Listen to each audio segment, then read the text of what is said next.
Thank you so much for joining us here today for this very special webinar focused on back to school during COVID-19, geared towards what community-based child and youth mental health service providers will need to know as we welcome this new season. There's a chill in the air. Everybody's got their new fall wardrobes out, and kids are getting ready to crack the spines of their new notebooks.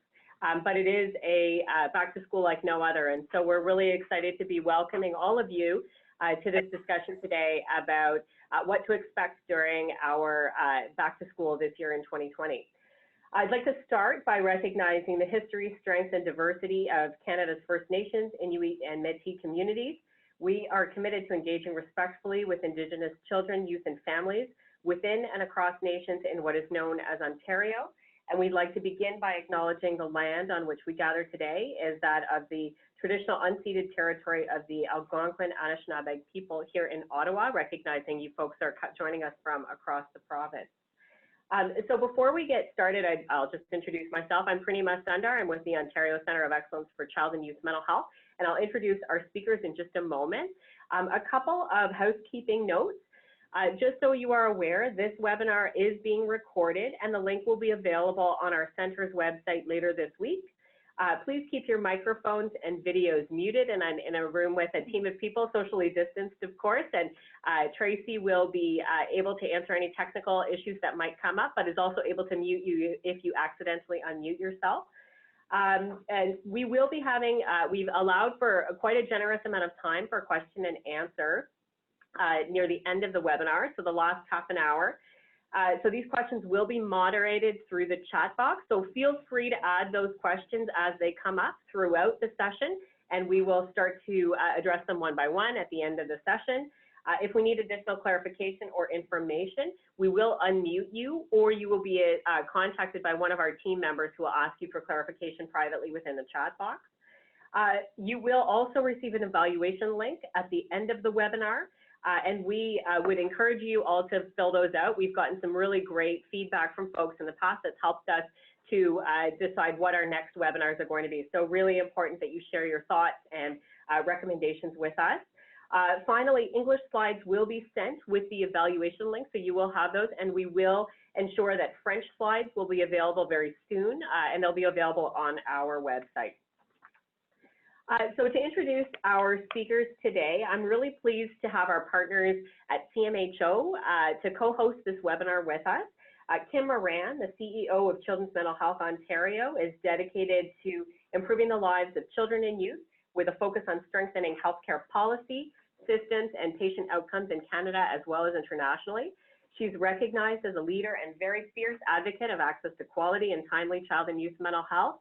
Her passion for improving the delivery of child and youth mental health treatment runs deep and is rooted in her own family's lived experience with mental health as a mother of a daughter who became seriously ill. So welcome, Kim. I'd also like to welcome Dr. Mario Capelli, who is a child clinical psychologist who for over the past 25 years has specialized in working with children, youth, young adults, and their families. He's currently the senior clinician scientist here at the Ontario Centre of Excellence for Child and Youth Mental Health, and is also an adjunct professor of psychology and psychiatry at the University of Ottawa. Mario's research activities are primarily in two areas, so how to improve the care of our children and youth who are in crisis and who present in emergency departments, as well as how to improve the integration of services between primary care and community-based child and youth mental health services in Ontario. I'm also pleased to welcome Dr. Ashley Radomski. Ashley is a CIHR Health Systems Impact Postdoctoral Fellow that works with us here at the Center. Ashley's research approach prioritizes integrating and managing the perspectives of various stakeholders into her project to strengthen the methods and communication of findings for audiences, and also understanding how interventions work and therefore how they can be optimized to achieve desired outcomes.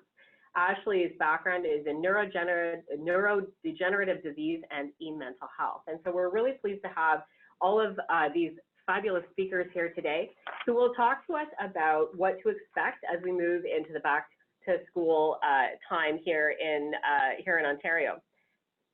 So our goals for this session are to share what young people and parents and caregivers are telling us about what they are experiencing and also what their needs are through the pandemic. So Ashley and Mario have led two different studies that are going to give us some insights into what people are experiencing on the ground. We're also going to describe what the evidence tells us specifically to expect as children and youth are preparing to return to school. So this is a really exciting time for many, but also a challenging time for many. And so there are stressful things that we can help to equip young people and families around as they return to school normally, but also within this pandemic context that's made things even more complex than ever before. And finally, we want to share with you tools, resources, and tips to help you provide support to your clients. And, you know, I think this is a really important sort of time to also talk about what this webinar is not going to cover. So our audience for this session is child and youth mental health service providers who deliver community-based care to kids and families. There are lots and lots of stakeholders who are affected by back to school. There are parents, there are educators, there are care providers, et cetera. And our focus has really been on what community-based child and youth mental health service providers need in order to continue to support the families that you support as they're preparing to return to school. So we won't be covering things like what schools will do in the event of an outbreak. We won't be covering any of the public health directives and so on, but would encourage you to have a look at public health guidelines and also ministry directives as they become available. And so if you do ask a question that we're not able to answer, we'll be very clear about what is in and out of scope for this session. So very quickly about us here at the Center, for those of you who are not aware of or intimately familiar with us here at the Center, we drive high quality mental health service delivery for Ontario's children, youth, and families by mobilizing knowledge and setting the bar for excellence. So what that means is that we really support an evidence-based system of services for kids and families in order to produce really good mental health outcomes for all of our children and youth across the province. We have two main strategic goals. One is to mobilize knowledge, and the second is to improve quality, so ensuring those high quality services are available. We work within the 4 different age ranges of the child and youth age span. So specifically, you know, building on the needs and the strengths of children within the early years, so from birth to 6, the middle years, so from age 7 to 11, the teen years from 12 to 18, and the transition age years from 19 to 25. And so we have various activities and programs within each of those age ranges, recognizing that 2-year-olds are very different than 22-year-olds, and so different solutions are required. We also work in 4 different focus areas, and I won't go into too much detail in each of those, but just to let you know that we do we have various projects and activities focused on care pathways. So how do you ensure that service providers that are working in community are connected with those working in primary care, as well as those working in education settings and early learning care centers. We also do a lot of work in youth and family engagement. We do a lot of work in digital and e-mental health, more so than ever before during the pandemic. And we also work with our partners across the system to move ahead system level priorities. And so that's in a nutshell what we do at the Center. We would encourage you to take a look at our website because during the pandemic, we have pivoted quite significantly, as have most organizations. We've been really focused on, in collaboration with partners across the sector, working to make sure that we're meeting your knowledge needs as community-based child and youth mental health service providers. So feel free to go and check out our website for a range of evidence resources on many different topics, including most recently back to school. So what the evidence tells us about what we can expect in the coming months and how best to leverage various resources and supports to help you to support those kids and families that you support in your everyday work. We also have a number of resources for virtual care. So knowing that we've all transitioned very quickly into working across a number of different virtual care platforms, helping to support all of you as you're building your confidence and skills in those areas. And we're also doing an evaluation on the note of virtual care of our sector's transition to virtual care. We know that while e-mental health was an area of great promise for a long time and on all of our radars, we had only really dipped our toe into those waters until really recently during the pandemic, when we were forced to dive in headfirst into the virtual care world. And so what we're trying to do is understand what's worked, what hasn't worked, and how we can, as we move forward, because virtual care is not going anywhere, how we can make sure that e-mental health is part of a suite of services for the children, youth, and families across our province. And finally, what we're going to be focused on, or the entry point to our discussion today, is really on the research that Ashley and Mario have done, looking at the experience of children, youth, and families throughout the pandemic. And so on that note, I will turn it over to Jessica, my colleague at CMHO, to introduce us to our partner organization, and then we will move through the rest of the presentation. Over to you, Jessica. Thanks, Purnima. As Purnima said, my name is Jessica, and I'm the Director of Strategic Relations and Communications here at CMHO. We also have our CEO, Kim Moran, on the line, and I know she'll be leading us through the Q&A and during our wrap-up later today. But CMHO is the association representing publicly funded child and youth mental health centers. And we advocate for putting children and families first and work to advance a high quality of system of care for families across the province. Essential to our work is our commitment to raising the voices of kids and families. And as part of that, we have both a youth program, the New Mentality, as well as we've recently added Parents for Children's Mental Health to our umbrella of programs. And we're really excited about that. Throughout the pandemic, we've been really focused on supporting our members so they can continue to support infants, children, youth, and families. And we've also been advocating for kids and families and highlighting the increased mental health needs that they are anticipated to arise from the pandemic to both the government and public. And we work closely with the Center of Excellence on a whole host of work, including what we're doing here today. So I think next I'm passing it on to Ashley.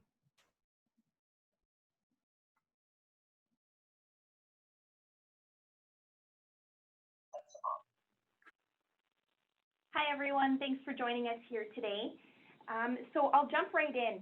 So right now, probably those that are on the line and attending today have a bit of a sense of what evidence has already been published and released around the impact of the COVID-19 pandemic on the mental health of all Canadians and those around the world. So basically, we have this general understanding now that the pandemic is having quite a significant negative impact on the mental health of children and youth, and of course their parents and caregivers and families, and especially those with pre-existing mental health challenges. And the adverse impacts due to the pandemic are likely to be sustained for quite some period of time. So now, given the current context and the climate, parents and caregivers and school staff are having concerns about the physical health risks of returning to school. And some of these concerns may be increasing tension and stress in families at home and exacerbating the mental health challenges for children and youth who previously had a mental health challenge or may have one that has begun to emerge through that pandemic now. So previously, school transitions have been known to be difficult for some children and youth, but now given this current pandemic context, the transition may be even more difficult for some and what we can expect to be a challenge for most. So children, youth, and families may be approaching service providers to help them access support in reducing some of these negative impacts of the pandemic, including providing education about how to stay safe, what testing should look like, and helping them monitor the mental and physical risks from the pandemic. Sorry, we're just going to pause for a quick moment.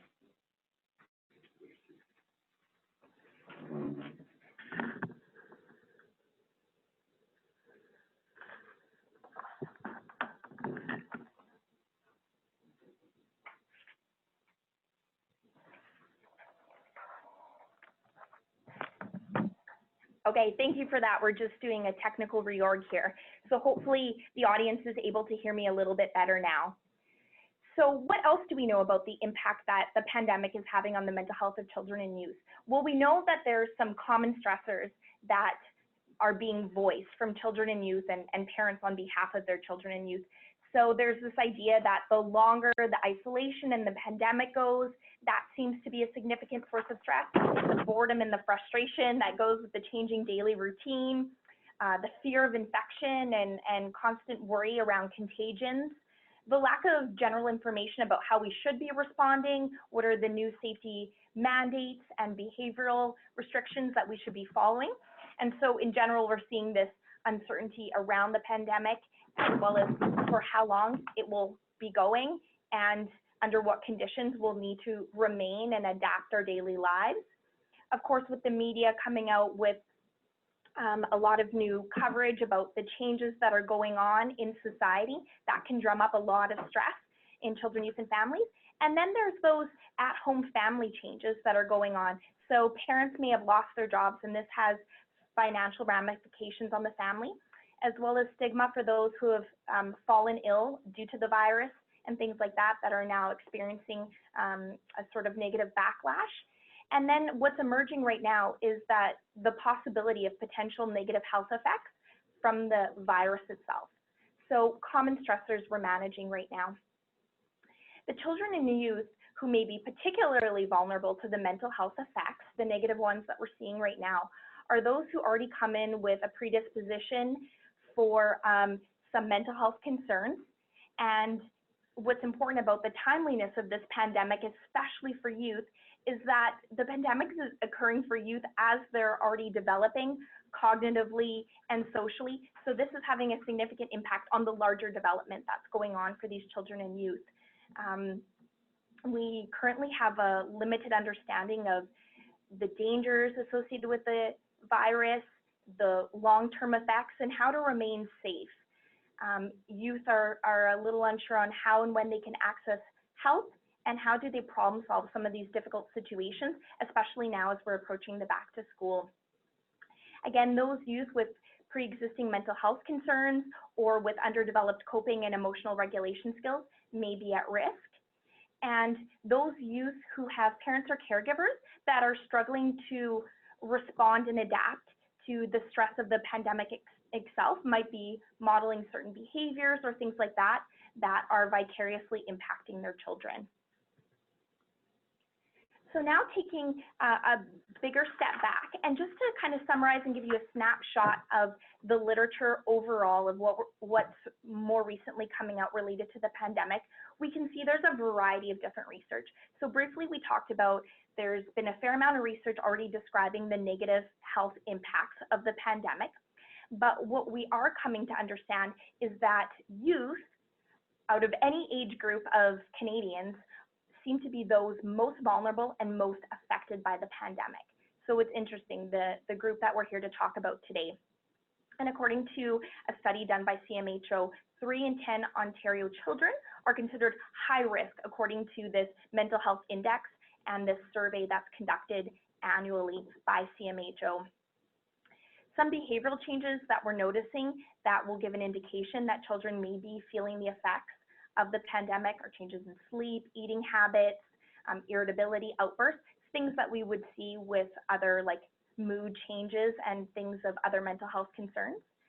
And what we are coming to realize from previous literature of pandemics and viruses, but also here, is that we have a sense that the symptoms or the effects of this pandemic will certainly outlast the time that we're isolating and changing our behavior. So we need to be thinking long term and how we provide care as soon as possible to kind of get ahead of the long-term effects we may be seeing. Fortunately, there's a lot of positive changes that are actually coming about with the pandemic that not a lot of people talk about, but youth themselves have reported. So in a study that CMHO conducted, youth were saying, hey, I have more time for self-reflection, self-care now. I can spend time with my family and time on hobbies or individual activities that they weren't normally able to do before. Also, when we asked youth in the previous school year, so at the end of the 2019 school year, how it was being at home for school, most had actually noted that at that time, being at home had not impacted their mental health. However, 35% did say that their mental health did decline. So that was a brief summary of previous literature, and later on in the question period, we're happy to provide a little bit more information about our knowledge of the evidence out there. But now I'm going to take a little bit of a turn and direct you to some of the work that Dr. Capelli and I and the center team have conducted. So we conducted a set of interrelated studies back in April 2020, so several weeks just right after the World Health Organization declared that state of emergency. And we conducted 2 web-based survey studies for youth and young adults and their parents and caregivers across the province of Ontario. So we were interested in their socio-demographics, their current mental health experiences with the pandemic, and then planning ahead or looking ahead, we wanted to get a sense of what their service needs and preferences might be in response to the pandemic. So we recruited these youth and families through social media and online means, and participants were asked to complete about a 10-minute web-based survey, and this was anonymous and was offered bilingually. So we had quite an overwhelming response rate from youth, over 1,300, and then over 700 parents and caregivers also responded. So right now, I'm just going to give you some brief snapshot of the findings from the youth and young adults who responded to that survey back in April. So overall, on average, we had, over 1,400 participants. Their average age was 18. Most were speaking English and most identified as female. We had our largest sample came from Central or Eastern Ontario. And what did youth and young adults tell us about their mental health in relation to COVID-19? So about just under half reported their mental health currently as not so good or poor overall. So that's actually quite a significant reporting. But one third of those reported having a current mental health diagnosis or problem that they were getting help for. And this is slightly higher than we would expect to see in the regular population at any time. So it lets us know that our sample, those individuals who participated, were likely to endorse and seek mental health services already. But in our entire sample, over 60% reported that their mental health has worsened since the pandemic. So within that 5-week period, they were already noticing a significant decrease. And we found that within the sample, about a third were reporting a clinical level or severe level of anxiety, and that was impairing their daily functioning. And in this clinical subsample, there was a greater likelihood that those individuals would report a worsening mental health. We took a look at the demographics of our participants of the study, and we linked it to who were reporting worse mental health outcomes. And we were looking for these demographic indicators. So what we found is youth in our sample who were older age were more likely to report worse mental health, those who identified as female, those who said that their economic status of their family was lower, those who were currently employed as essential workers during this time, those living in northern communities, and not surprisingly, those who had a current mental health concern that they were getting help for. What did the youth and young adults then tell us about the services that they needed in response to the pandemic? So about a third of our sample said they do not currently need mental health services. So that's great to hear. But within that clinical population, again, those that had severe anxiety, nearly 30% are finding themselves in sort of a waiting pattern or unsure about whether or not they're going to seek services at this time. However, we can expect them to return to services. So there's a sample that were attending services prior to the pandemic that might have changed since the pandemic. So it's something to keep in mind that there are some who are not currently in services that we can expect to come back. However, even though some said they don't currently need mental health services, nearly all of them told us a little bit about what services they might find helpful in the future. So what we came to realize is that the preferences that youth and young adults had for future mental health support were related to their mental health status. And what we mean by that is the youth and young adults who were not currently receiving any mental health support tended to prefer online sources of information and self-help support, such as apps, informational websites, and things like that. So what we would consider the less intensive interventions or resources. Whereas youth and young adults who were currently receiving support preferred returning to provider-based services, either in person or virtually. And so what this tells us is that those who are currently receiving mental health support actually prefer to continue receiving it and in a more intensive capacity. So what youth are reporting is exactly what we would expect to see clinically and the recommendations we would make. So this was really nice to see, a really validating finding of our study. So briefly, we conducted a complementary survey study with parents and caregivers across Ontario. So here's a snapshot of their demographics. So most, it was mothers reporting, English speakers. They were from Eastern Ontario. Most mothers or family members reporting had 2 children living at home, and the average age of the child that they reported on was 10 years old. So the level of distress related to the pandemic that parents were reporting for themselves is over a quarter of parents said that their mental health was not so good. And that's related to about over a third of them who said that now they've been quite a bit or very much bothered by the added responsibilities and of teaching and doing schoolwork with their child. And again, this was happening towards the end of the 2019 school year, so not looking ahead. And over a quarter of those said that in relation to these new roles and responsibilities, they were experiencing moderate to severe levels of caregiver strain, letting them know that the new responsibilities they're taking on is stressful to these parents. So this caregiver strain was related to the overall mental health of parents, but also related to the overall mental health of youth. So the poorer the mental health, the more strain that was experienced. And about a third of parents said they're already considering or planning to seek mental health support for their own mental health. So this is a snapshot of how the parents are doing. Now, how did the parents and caregivers report about their child? So since the pandemic, they found that their child was most impacted by their inability to see their friends and peers, participate in those social activities, and then complete the school year in the usual way. So they were most impacted by that. They also said that the impact around school and changes in their daily life seemed to be greater for their kids who were in high school or post-secondary, opposed to those who were in the earlier grades. And parent and caregiver reported impact of the school year changes for their child was significantly related to the overall mental health of both parents and caregivers and children since the pandemic has begun. So very briefly, even though that was kind of a whirlwind summary, here are some of the key takeaways from those survey studies we conducted several months ago. So youth and young adults, we see that there's a decline in their mental health. They're letting us know that they're interested in receiving future services. So this suggests we can expect a demand, and of course, early intervention is going to be key here to preventing some of those long-term impacts.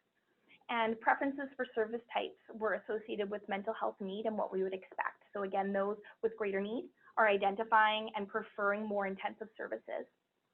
Now, in terms of parent and caregivers, over a third are noticing that they've been stressed out by taking on the teaching roles and responsibilities since the pandemic. The school impact of their children is related to parents' mental health, but also child's mental health. So we can see the relationship between children and parent mental health here, which is really important. And a third of parents are looking for their own mental health support moving forward. So another piece of information that I think really comes up here and is important for providers to remember is that whatever hardships families are currently going through, so changes in financial status, job, parent and child care, ability to support children with their schoolwork, things like this, is affecting both parent and children's mental health. So when providers are noticing that there are certain families or children who may come in with these familial vulnerabilities, either to the economic impacts of COVID, but also to the mental and physical disease aspects of the crisis, it's encouraged that they screen early on and triage for greater support. So again, just driving home that point that parent and child mental health is inextricably linked, especially during this time. So now I'm going to turn it over to my colleague and mentor, Dr. Mario Capelli, and he's going to now focus our talk a little bit more into back to school evidence versus COVID mental health evidence more generally. Go ahead, Mario, whenever you're ready.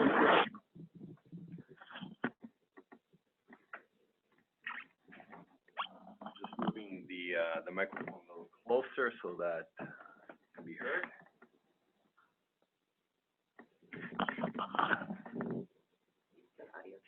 Great. So before I start on the formal slide, just a disclaimer. We're not experts in this actually, and I really don't know anyone who is an expert on this topic because none of us have actually been through this before.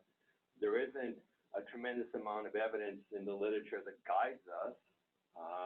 And so essentially, we're probably all experts in this area. And so I think probably the most interesting part of this presentation is going to be the end when we have our discussion.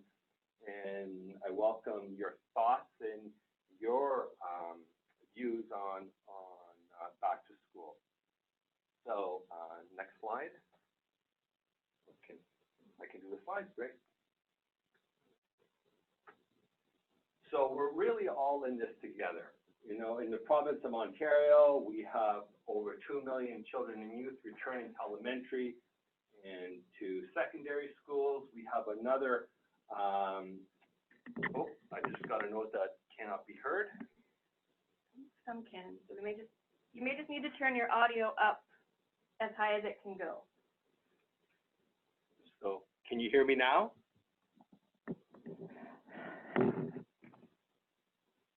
Can you hear me? Yeah, much better. Okay, great. So, great, thank you, everyone. So we're all in this together. So there's over 2 million children and youth returning to elementary and secondary schools, and another million students off to college and university. And really, we are all in this together. This is my daughter this morning at roughly 8 o'clock, getting ready to go back to school. And you can see the big smile behind her mask, how excited she is, and really looking forward to seeing all her friends and getting back to the classroom. And in fact, for the last 2 weeks, between her and my 17-year-old daughter, I must have answered about 1 million questions on school and why do they got to go back? They were enjoying their summer so much. So I think you know, we can certainly share very, very similar experiences. So much of the work with kids really began, you know, we started hearing more and more about it in early June, and there was a letter that was published from physicians in Quebec that demanded the Premier Legault ease the restrictions rules for children. And up until then, there was, you know, most of the things that we heard on the media, most of the public health focus was essentially on adults, was essentially on our seniors, was on folks leaving work. But this was the first time that we saw something in the public media where children were highlighted as a concern. And essentially, the physicians in Quebec were calling on the government to ease distancing rules for children. And then about a month later, there was a release of a report from the experts in Ontario's pediatric hospitals that recommended schools reopen. So we, next slide. And this, if you open up the cover page of that document, this is what it would look like. And there were essentially 3 major statements that were that the report really highlighted. The first one was that the primary impetus for reopening school is to optimize the overall health and welfare of children and youth rather than to solely facilitate parent and caregiver return to work or reopening of the economy. So that's a really important statement. This is really about our children and youth learning and not about getting the rest of us back to work. The second really important statement was that their recommendations from an overall health perspective is that children and youth return to a daily school model with risk mitigation strategies in place. So we have to be mindful that there's going to be risk, but we want to do our best to mitigate those risks. And finally, which is also really important, is that parents and caregivers need to be empowered by their employers to be able to take paid sick days and or work remotely if their children or youth are not able to attend school. So clearly this is, you know, the document was entirely focused on the needs of our children and youth and not on the rest of the societal sectors. Next slide. Since that publication and as the summer rolled on and as the August and, you know, was coming to an end, we saw an increasing and overwhelming media exposure. This was Saturday's Globe and Mail, and their front page was, how safe is school? And there was a whole, the arts and pursuits section was a huge focus on ready or not and returning back to school. And certainly, each and every single day there were multiple reports in various medias on the return to school. Next slide, please. So, why is it that we've been advocating back to school? Well, there's really 5 major principles behind this, or at least 4. So first of all, throughout North America, including both the American Academy of Pediatrics, please, not sure what happened there. Previous slide. There we go. Thank you. The American Academy of Pediatrics, our own Canadian Pediatric Society, as well as European Academy of Pediatrics, all issued formal statements emphasizing the importance of child and youth returning to school. We all recognize the second point, that education is absolutely critical for the development of children and youth, for their future well-being, and for the future well-being of society, greater than parents return to work and reopening of the economy. So again, education being the focus. From a public health perspective, and some of the data continues to come in, but certainly at the time that the rationale for back to school was put in place, the children and youth account for less than 5 to 10% of all COVID-19 symptomatic infections, and the young children under the age of 10 would be less susceptible to infection and transmission, and that most children and youth who become infected are asymptomatic or have very mild symptoms. At the same time, all the statements, including the caveat that it's important to remain vigilant and adhere to public health recommendations, and to keep the community transmission as low as possible. Next slide. So what does back to school look like in Ontario? We're probably all seen this and heard this already, but essentially in elementary schools, there's full-time return to school, some discussion of reduced class size, some discussion wanting more reduced class size, and either full return to school or full-time virtual learning, and the virtual learning being both synchronous and asynchronous, should have been an A in front of the asynchronous, meaning that it will be done live with the teacher, or there'll be some work that they'll be assigned and work through online on their own.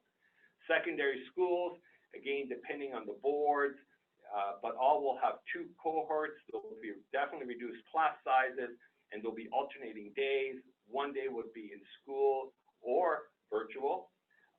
There'd be 4 semesters and 2 classes per semester, and so that would be the back to school. Or the other alternatives that students could choose and parents could choose to have their children, their youth, learn fully through virtual online sessions with again, both either synchronous and asynchronous. In contrast, for university and colleges, there's no back to school except for very, very few classes. Almost all university and colleges will be back. We'll only be offering online, virtual, both synchronous and asynchronous communication and instruction. Next slide. So, let's just take a step back and think about what we already know about back to school and what we already are really mindful about in terms of the things that we need to think about and have parents think about as their kids return back to school.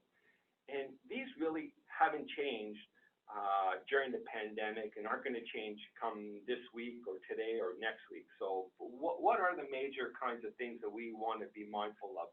Well, prior to the pandemic and the common back to schools and concerns include things like, well, how do you orientate, children and students and youth to the new environments and routines? How do you get them to be mindful, and how do we support, their social inclusion?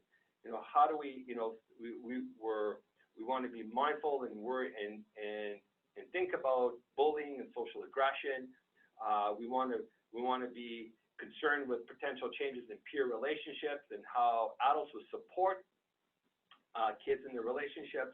And we certainly are always concerned about the anxiety about coping with increased workloads. So we know these things are going to continue in September and October and on. and aren't going to change, and the things that we do to support our children and youth and our parents aren't going to really be different in terms of those strategies. The other things to always be that we're always mindful of as well is that there are going to be a number of kids that are particularly at risk.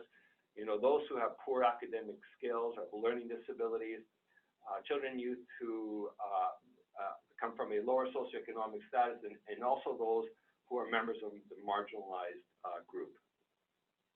Next slide.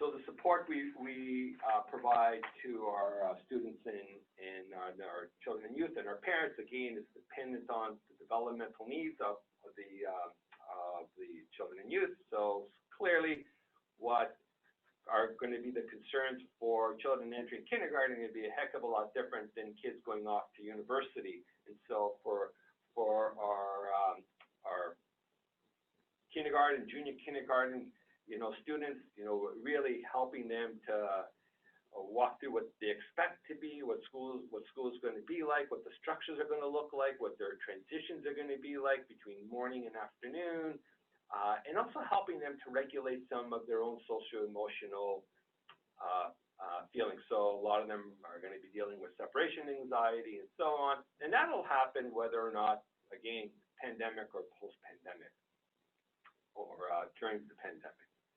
In primary school, kids are, you know, their biggest concern is, you know, who's going to be in my class and who's going to be my teacher. And so that's not really going to change much. In secondary schools, you know, I hear from my 17-year-old daughter, and, you know, their biggest concern is, wait a second, if it's cohort A and cohort B, and my last name is Capelli, and all my friends have last names at the end of the alphabet, guess what? I have no friends in my class. So this is their biggest concern is their social and, you know, relationships. Post-secondary is really important, as Ashley already mentioned earlier. When we looked at the data from our surveys, you know, the older kids were particularly vulnerable, and in part because they are really, in many ways, facing the challenges alone. And they're having to deal with the academic workload. Parents aren't around. A lot of them are off to new environments. You know, there are some financial instability, and dealing with you know, just developmental changes, including increased sleep disturbances and so on. So post-secondary kids are going to present, or students are going to present some real challenges, and staying connected. You know, providing support is going to be really important.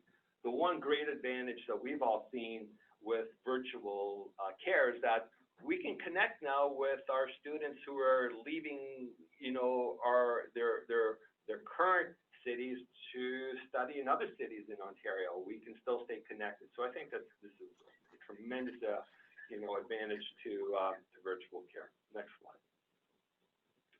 So, again, you know, just being mindful of what we've learned from our studies to date and what we know kids are going to be experiencing is that certainly they're reporting a range of emotions. And we always think of anxiety, but, you know, in our surveys, you know, they were also reporting feeling sad and feeling angry. And one of the biggest things that upset them was not being able to see friends. So the idea of going back to school and seeing friends, you know, certainly hopefully helped them with some of those feelings. They also reported, again, feeling unhappy about not being able to participate in regular activities. And so, again, going back to school, you know, there's certainly a potential and opportunity to engage in some of those activities. Many children and youth reported fears about the future. So having some certainty now that they're going back to school, again, you know, will hopefully reduce some of those fears.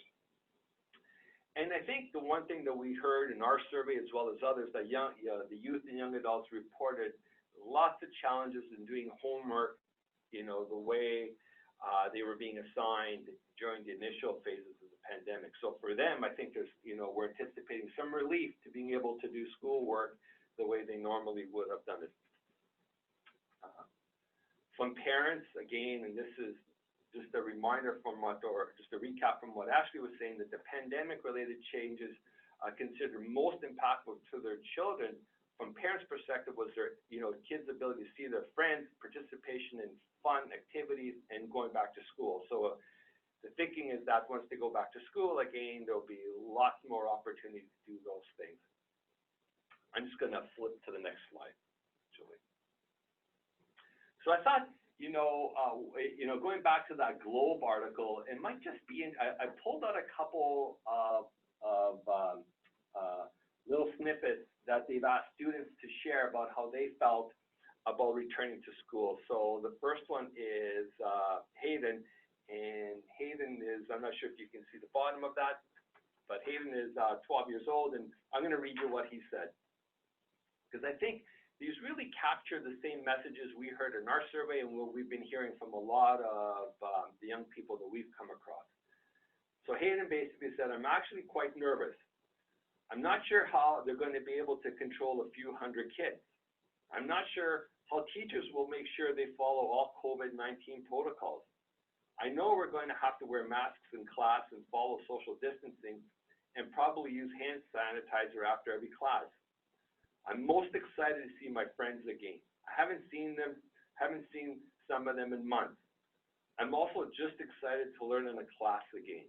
So a great kind of capturing of both their anxiety about COVID-19, but also their excitement, also his excitement of going back to school.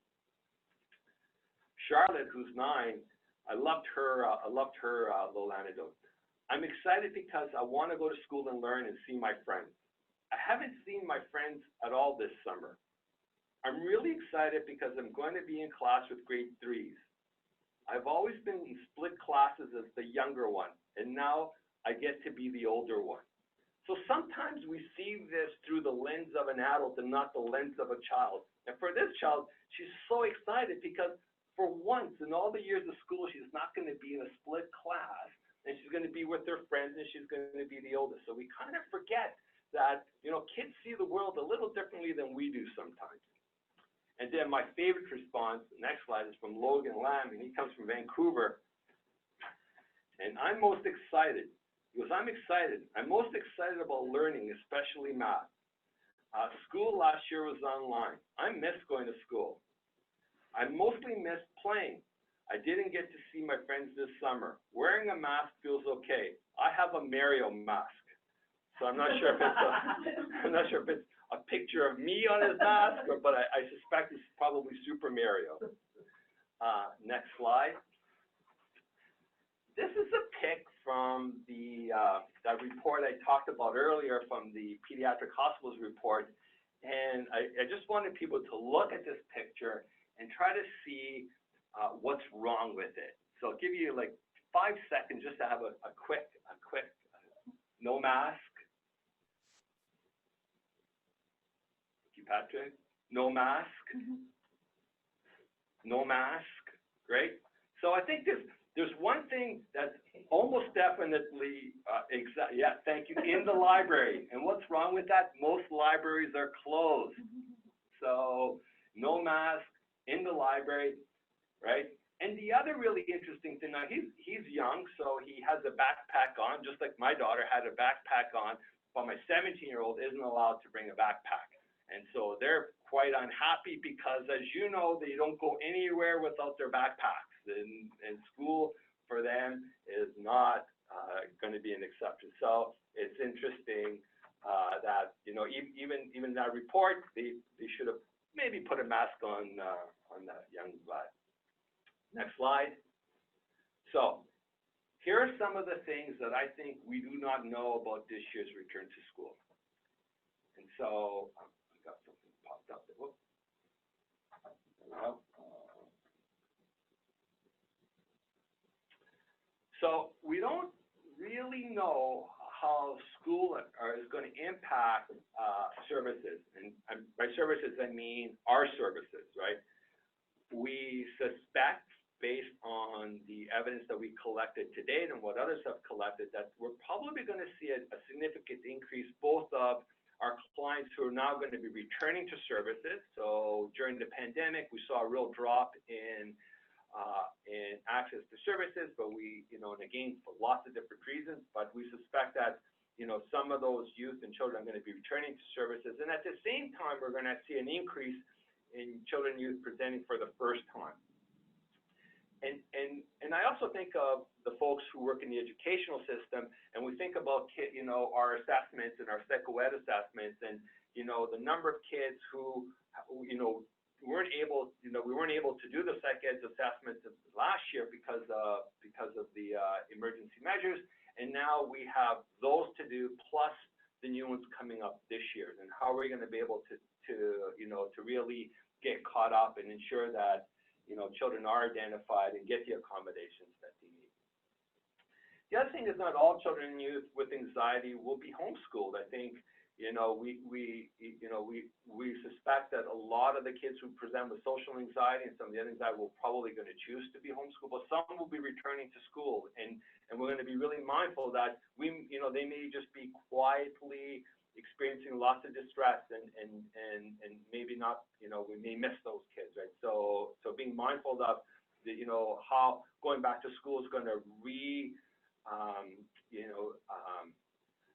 just re-escalate their anxiety.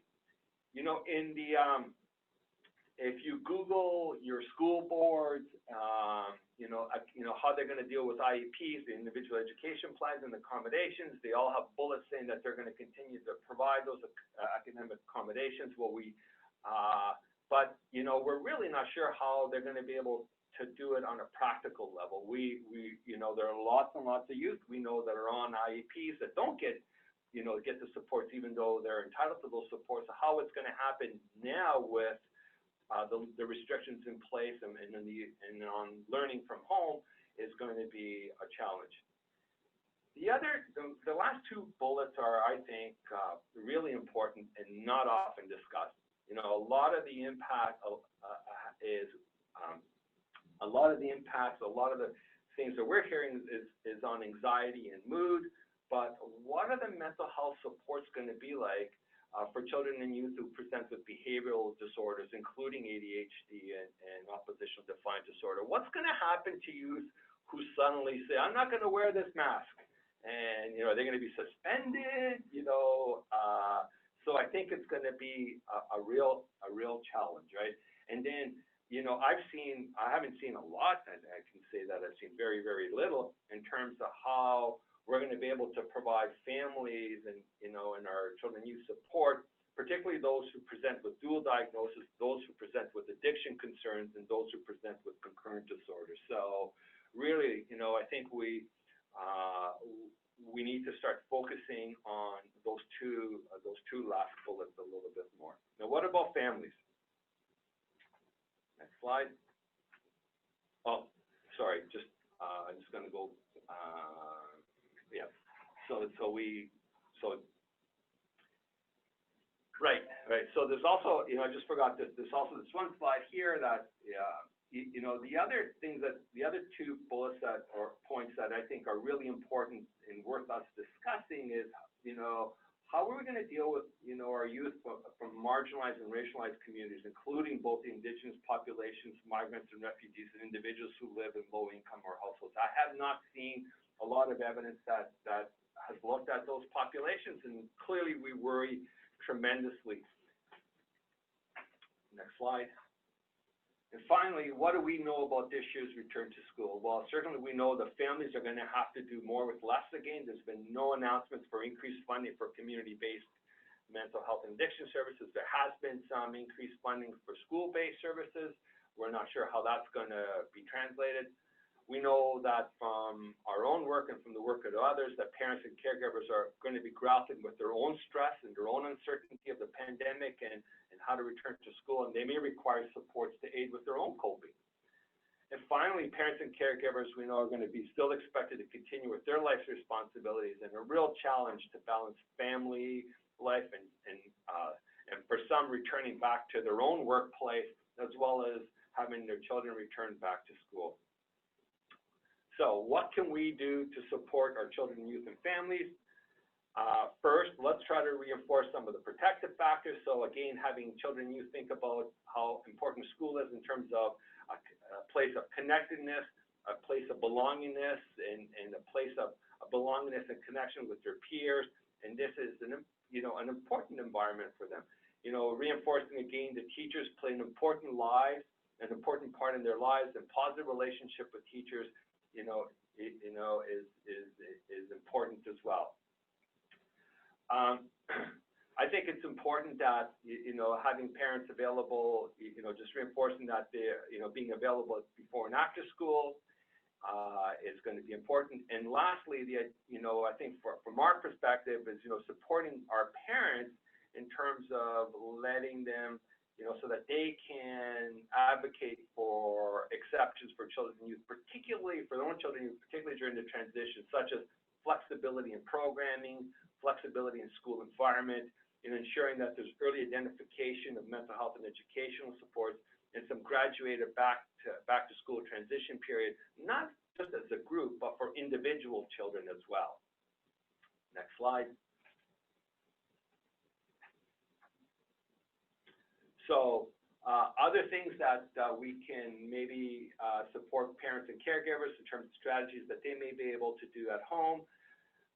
Again, shine a spotlight on what is within the child's control as opposed to focusing on what's not. So again, reminding them that there's lots of things that they can do that will reduce their anxiety about COVID-19. There's lots of things that they can do in terms of, their learning.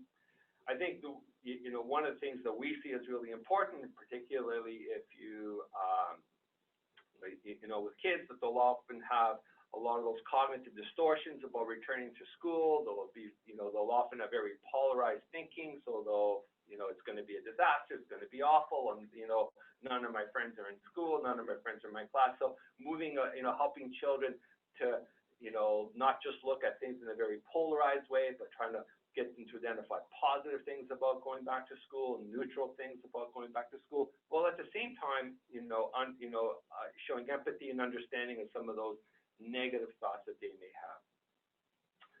We can help by reducing their child's anxiety by helping them identify those worries and fears, ensuring that there's really good communication, helping them to use really fact-based information in terms of response, reassuring the children that teachers and parents are there to help. And sometimes for some of the kids, particularly for the kids who have some emotional dysregulation, teaching them some of the things that we already teach in terms of coping and relaxation strategies. Finally, we must, I think we've all heard this 1,000 times, the idea that promoting a routine is important because it helps to establish comfort and certainty. It helps to establish some safety in terms of what children, how they, what they know, what they can and what they can't do. Next slide. In terms of school, some of the strategies that parents and caregivers should consider, or we can help them consider, is ensuring that they help their children learn about and understand the new rules of heading back to school. So again, the practices, what's going to happen this time in terms of the rules. So the idea that you keep your masks on, that you can't, that you keep distance.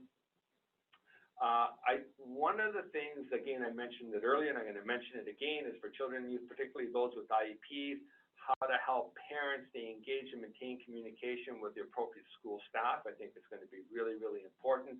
For vulnerable children and youth, helping them to identify a safe person at school that they can seek when they're distressed. And we do this already. That's one of the strategies that we all know we use when kids are more vulnerable children are at school, and whether it's vice principal or a guidance counselor, but who in school is that safe person. And again, I think just the overall importance of children returning to school-based learning is important in terms of their development, recognizing that not all kids are going to be able to return back to school. So I'm just going to stop here. I'm going to pass it back to Jessica, I think. Thanks, Mario. Oh, I've got a bit of an echo. Is that coming out for other folks? Okay, I think it's resolved. Is it good now? Okay, I'm going to plow on because I think the echo has gone away on my end at least. So I want to touch quickly here on some of the work our friends at School Mental Health Ontario have done in terms of providing resources and supports for the education system. They've worked on a mentally healthy return to school kit, which I encourage folks to check out, and we'll share this deck and you'll have the hyperlink later. It's on their website. And these are resources really aimed at those working in our school system on how to promote and protect mental health there. And as Purnima mentioned, there are collaborations happening between, our folks at CMHO, the Center, and School Mental Health Ontario on pathways and other pieces. And as part of this work, we've worked hard to make sure that we're aligning our overall main messages so that no matter where families, children, and youth are, they're receiving consistent messaging around mental health. The second piece I'm going to talk about and kind of shamelessly plug while I have everyone's captive attention is CMHO's Back to School Mental Health Kit. And I actually have a full slide on this, so I'll ask us to just jump ahead 1 or 2 slides to this one. But, Mario and Ashley have given a really great review of the evidence and what we know, around both the return to school and kind of a regular year, as well as the impacts of the pandemic on mental health. And they pulled together a really great evidence brief on all these pieces so that we can see, okay, we've never been here before, but based on what we know about other things, what can we kind of pull together about what children, youth, and families might need right now.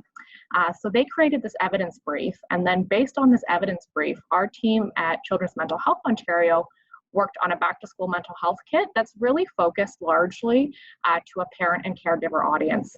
As we talked about today, we know that there's a very strong link between, a parent or caregiver's mental health and their child's mental health as well.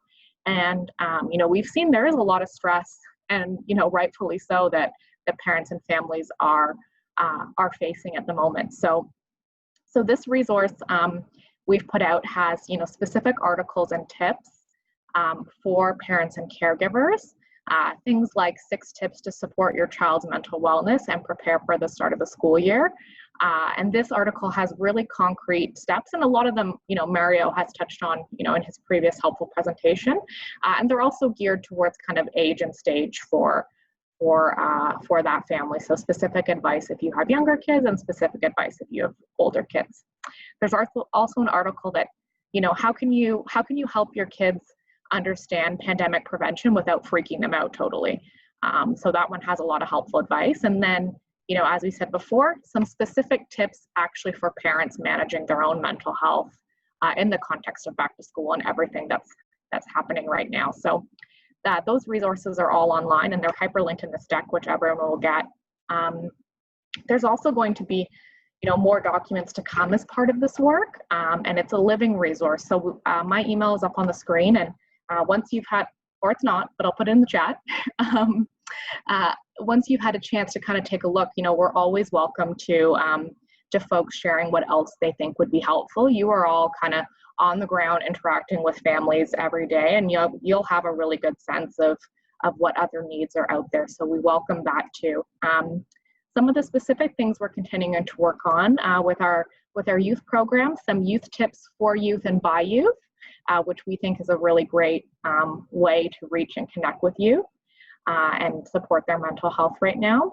We're also working on a piece that's much more specific advice for parents of children and youth with mental illness and more complex needs. How do you advocate with and alongside your child in this new environment when things are so different? So that's something that's going to be coming from us. We're also working on a series of webinars designed for families and caregivers, again, geared towards specific ages, kindergarten, elementary, high school, and one for Francophone families. So you'll see more rolling out from us. And as well, we'll also be rolling out more resources for child and youth mental health centers to share this information directly with your families. We'll have PDFs and resources that can be shared directly, and these will be available both in French and English, as well as more social media graphics and posts. And we're also working on navigation guides. So depending on what community you live in, where should school boards and where should other folks that we partner with refer when somebody is in need of ongoing services. So I want us to get into the discussion, so I'm going to stop there, but Again, I'll put my emails in the chat, and you've got a link. So please, of course, get in touch if you have any questions or are looking for more information. And I'm going to pass it to Kim now to moderate our discussion. Hello, everybody. What a great presentation, guys. Now we are into the question and answer part of our session. We've had a couple of good questions in the chat, but please go ahead and ask them more, and we will do our very best to answer them. So some of the things that have already come up are, there's still lots of unknowns, right? Lots of unknowns. We don't know if kids can leave and come back for therapy sessions. I have to tell you, that is likely to be a board by board decision. So what I would suggest is that find the representative who works with your school boards in your community, in your organization, and pose that question to them. And I would say there's a certain amount of advocacy that can go with that too, so we can all collectively get kids what they need. The other thing that came up was whether schools might have a space so that kids could do virtual therapy there with their community partners, and what a great idea that is. And I think too that the same solution for that one is, let's go to the school boards with that great idea about to make it easier for kids so they don't have to go back and forth, and see if they can remedy that and they can provide a solution to that. So I think both of those are tremendous ideas. Now, there's a couple of items in the chat now about the toolkits that Jessica talked about. They're available on our website, so you don't. If you're going to email Jessica all this time, she is likely not going to get all these emails done. So what I would suggest is go right to our website, and you can download it yourself. It'll be quick, and you can get this information back to your organizations and to your families, more importantly. All right, so what I wanted to do is, there's been a number of questions that we received when everybody registered. So what can we, as mental health support workers, do to support our clients and their families with the anxiety and fear of returning to school during a pandemic? We've talked, Mario and Ashley, a little bit about these strategies, but Mario, do you want to take a crack at this? Oh, I think we lost Mario. Okay. So I'm just walking I was just walking closer to the microphone. So I think, again, some of the strategies that we talk about, with the back to school are really no different than we would be talking about last September, which are things like, for the younger kids, the opportunity to be able to see the classroom, the opportunity to know who their teachers are, the opportunity to have a sense of, be more clear in terms of what their expectations are going into this year. And I think, just some of those practical things are really important. But at a more clinical level, it's the worry is not just for the anxious children, and I think we all have we're mindful of them, but also in terms of how do we help the transition for the kids who are going to be more challenging, right? And how do we help with the kids who present with learning disabilities, and now that they've had a break from school, to go back to school. And I think it's really the idea of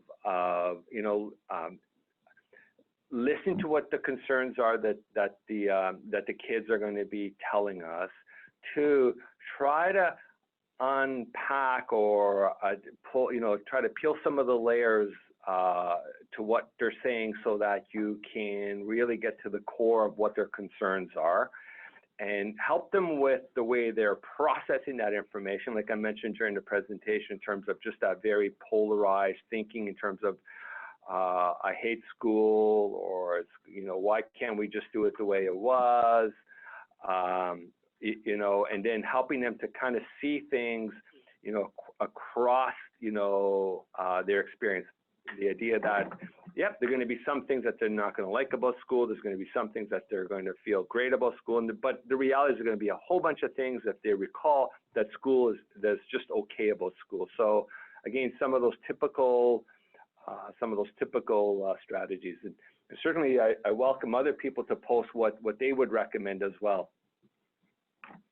Thank you. I really appreciate that. Now, in the study, somebody noted that that self-care was something that youth wanted, that they were very interested in that, and they recognized in the note that there's been lots of changes to sleep patterns, which, you know, as a parent, I know, and I'm sure Mario, you know.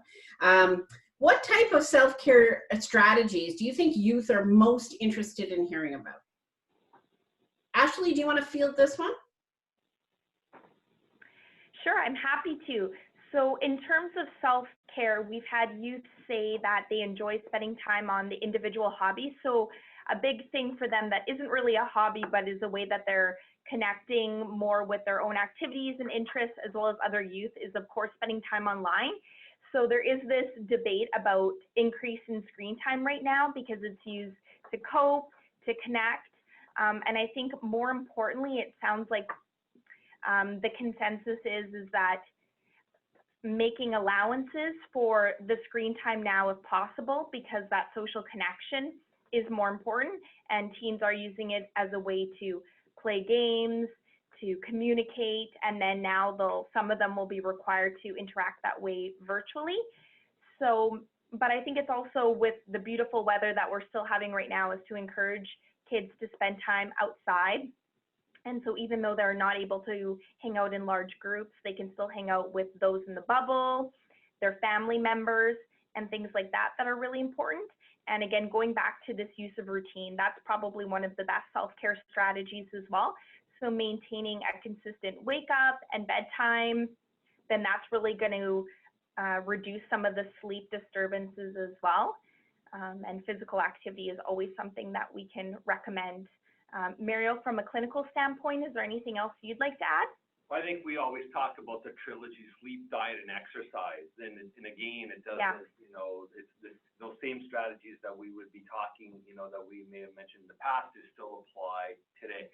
What's really interesting is that I think with the pandemic is that, as Ashley was saying, that, you know, the kids are spending a little bit more time on their social media and on screens. And, you know, staying up later than they normally would have stayed up. But, you know, I think we're also more aware of that in some ways. You know, I think they did that last summer as well, and the summer before that, right? I think as parents, we're just more, our awareness is more heightened because we're also spending a lot more time with our children and youth. We're starting to see some of these, you know, habits that are kids and some of the activities that they're doing that we may not normally have seen in the past, right? So we're at home during the day, so we see them online all day versus we're in the office all day. So I think, you know, it's going to be a shock for the children and youth going back to school, as it was for my daughter this morning. But, you know, kids are pretty resilient. You know, let's have this conversation in a couple weeks from now.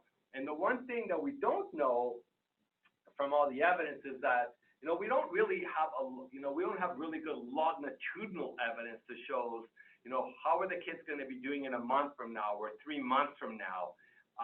You know, I suspect that, you know, a lot of the kids are going to be doing well, and the kids that aren't, you know, and our more vulnerable kids are going to need our support with or without pandemic, with or without COVID-19, or with or without these emergency measures. Thanks. You know, I think you make some really good points there. I mean, in the chat, I think that somebody noted also that kids like apps on breathing and mindfulness, and certainly my daughter has been benefited by that as well. The next subject really that we should talk about is how do we support parent anxieties, which of course we know are picked up on by their children. I always have this standing joke that I can create anxiety in my child with one text. Just give me one text and I can make it happen. So it's very important that parent anxiety is identified and helped. In the chat box, somebody said they're mostly worried about how resources will be made available to their children with a diagnosis of mental health or learning disability. And certainly we have heard this in our Parents for Children's Mental Health work this new program of ours. We have heard that from those parents who have kids who have really, I would say, significant mental health issues. They're very stressed to return to school.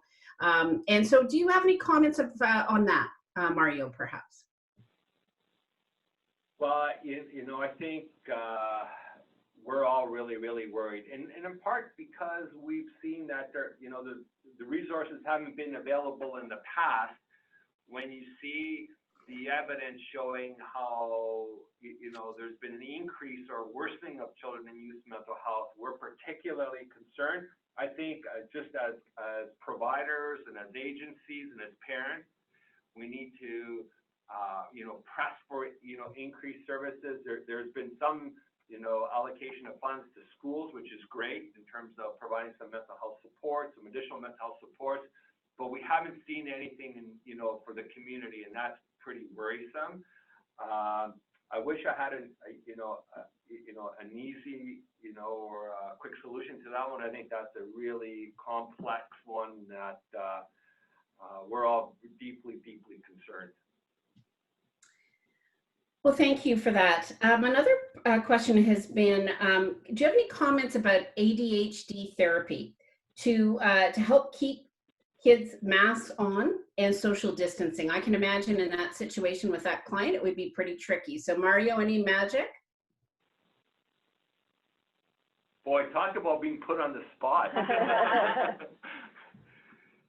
I think I'm not sure how, to be honest, I really don't know how it's going to go. I think for these kids, it's going to be, again, if anything, I'd love to, we normally would help teachers to sort of use more nonverbal cues for our kids with ADHD, so you're not always calling them out, right? And so if there are nonverbal cues the teacher can use, that would kind of send a signal to the youth that, wait a second, make sure you keep your mask on, or don't keep pulling away, keep playing with your mask, right? And so, I think what we don't want to do is always draw negative attention, right? And so, it'll be interesting to see. I think from a clinical perspective, like I mentioned during the presentation, I'm really worried about what will happen for kids who are non-compliant or get into trouble, because kids get into trouble all the time. And how are we going to be able to support kids who, who may get suspended, or kids who do present with some more significant behavioral challenges? And how are we going to support parents? Because now they're going to be facing, we're not sure what kind of support they're going to get, particularly for, if the kids are suspended. Thank you. I mean, there's a couple of really good responses in the chat about mindfulness apps, and also about using fidget toys to be a good distraction from fiddling with masks for that population. So that's something we can all learn from each other on. Mar, you talked a little bit about kids and what we're going to face in the future. One of the areas that people have been talking about is those kids who have school avoidance issues and or school refusal, right? How are we, how do we support them and their families?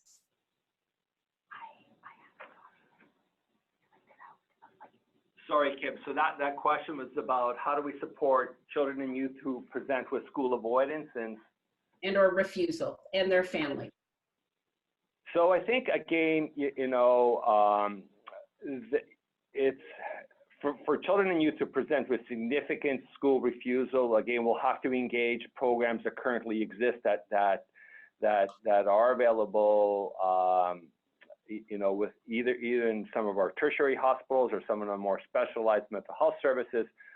But I think, in general, again, for a lot of the kids that are going back to school, that are really anxious about going to school and don't want to go back to school, is that one idea that, focusing also on the positive aspects of school, focusing on the, on some of the, their learning, focusing on some of their relationship with teachers and with with some of their friends in school. So I think, you know, it's going to be, I suspect, pretty challenging. My other worry is that a lot, and I've seen it clinically, where a lot of the parents and youth who present with school avoidance are going to be doing more virtual learning.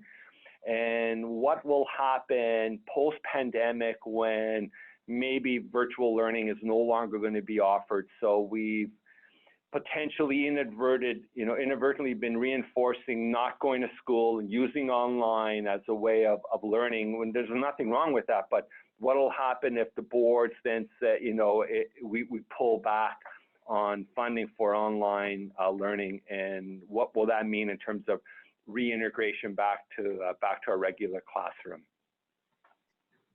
Yeah, I hadn't thought about that, Mario. That's a very good point. Certainly, we dealt with that when my daughter was a teenager. So, yeah, that's just another thing to think about. One of the questions that we got was about how to deal with the influx of requests for services. And I think that I'm going to pass this probably to Purnima. I'll just make a few points. I think Mario first said, you know, that there's a need for investments in community child and youth mental health sector. And you know that CMHO and my team are very much on that. And to the point of speaking with the Minister of Mental Health and Addictions, Minister Chibolo, early this morning about that. So we are hopeful on that front. But in the meantime, I mean, I think that this is really about making sure that your systems are working very well in your agency, right? That your triage, your screeners are really finely tuned to make sure that we are giving kids exactly what they need in terms of services and not more, because we are needing to be as efficient as possible.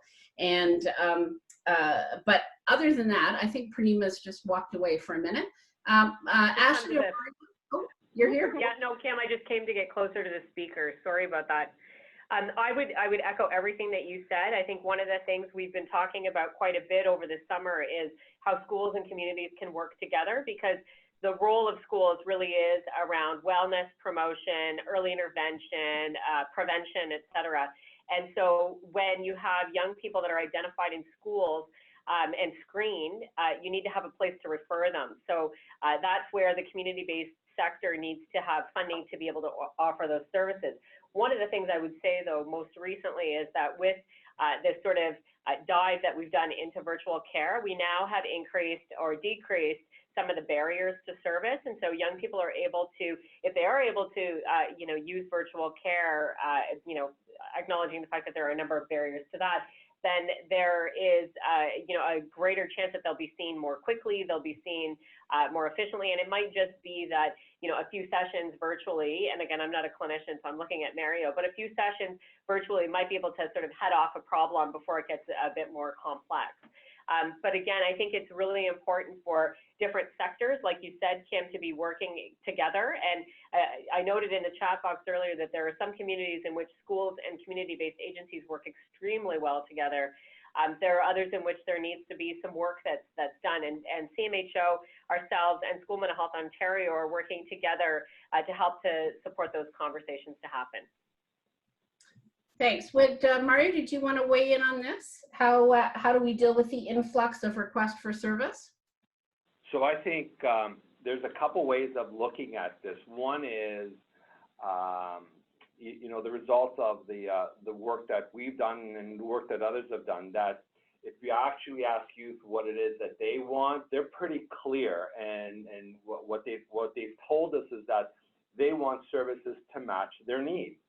So the youth that are saying that they have, you know, clinical concerns, they're highly anxious, want to be able to talk to someone one-on-one, whether it's in person or online. But a lot of youth are saying, you know, I just need a little bit of help, you know, and that little bit of help can be through, you know, a web-based app, or it could be through, you know, a web-based, but more guided, you know, therapy. So some of it already exists. Some of it needs to be created, and what we really also don't have is a good system of informing children and youth and parents where to access those services, right? So that's the other kind of layer to this, right? The other, you know, I think, you know, the other piece is that, you know, yeah, I'm just looking at a note here that Ashley has just posted to show me that we are going to be circulating the list of apps in an email after today's meeting, so that people can see that, you know, can be able to direct them to some of those resources. You know, prior to the pandemic, when we were doing walk-in clinics, and not only here in Ontario, but even some of the evidence that came out of Australia, and just to reinforce what, you know, Pranima mentioned earlier, 1 or 2 visits was sufficient to divert, you know, and provide enough, you know, support that they didn't, you know, families and youth didn't require any additional intervention. So just a little bit, you know, a little bit of prevention goes a long way. Yeah, and so I think as an extension to what Mario's saying is, I know in us chatting with some of our stakeholders across the provinces that they're looking at implementing new service delivery models for exactly this brief intervention of 1 or 2 sessions, and that actually manages most of the cases and the clients that they're seeing currently. Okay, well, that's terrific. What I want to do now is really, because we've only got 3 minutes, thank you, all of you. I want to thank all the presenters. Thank you, Ashley and Mario for sure, but also Pranima and all the staff at the center who really put this together, folks. It does take an awful lot to put these things together. But I mostly want to thank all of you who attended and who really make this thing special, because you're the one who've asked such tremendous questions. Thank you for, on registration, giving us your thoughts, because that helped us make sure that Ashley and Mario were talking about the things that were important to you. So thank you very much for giving us this big piece of time in your afternoon. We hope that it was very helpful to you. I hope that, you know, in the course of the fall, that everything goes as well as possible and that you feel supported by these types of presentations.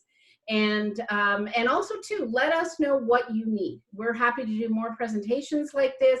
We would really like to make sure it hits the mark on what you need. So make sure you can email us at CMHO, you can email at the Center of Excellence. Your contacts there were easy to find. So please, thanks very much and have a great afternoon, everybody.